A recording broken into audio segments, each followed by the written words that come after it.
సరే సరే ఒక నిమిషం sir, last question right. Sir. యుద్ధాన్ని వెతుక్కుంటూ ఆయుధాలు వాతంటే అవే వస్తాయని చెప్పారు. మరి ఆర్ఆర్ని వెతుక్కుంటూ వచ్చినటువంటి ఆయుధాలు, ఇన్ని ఆయుధాలు ప్రేక్షకుల మనసులో ఎలా బలంగా గుచ్చబోతున్నారు ఈ ఆయుధాలతో? మీరు చెప్పాలి.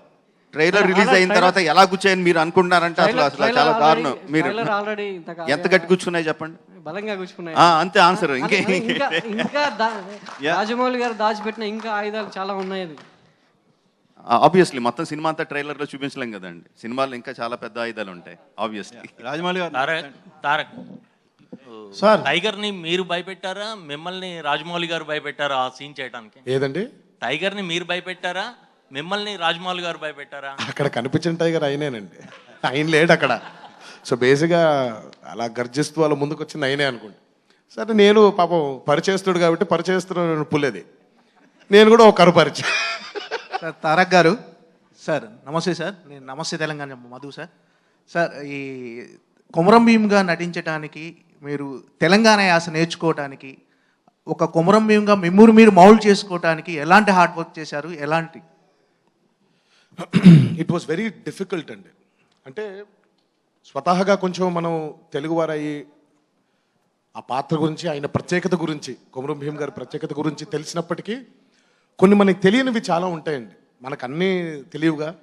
అక్కడ ఆయన చాలా హెల్ప్ చేశారండి. యాజ్ అ డైరెక్టర్ కేవలం ఊరికే మనకి తెలిసిందేంటి, ఆయన చెప్పిన కథలోనే ఫలానా టైంలో పుట్టారు, ఫలానా టైంలో కనిపించకుండా వెళ్ళిపోయారు, దాని తర్వాత వచ్చి నిజాం సర్కారు వైపు ఆయన పోరాడారు, తర్వాత ఆయన వీరమరణం పొందారు అనేది తెలుసు మనకి.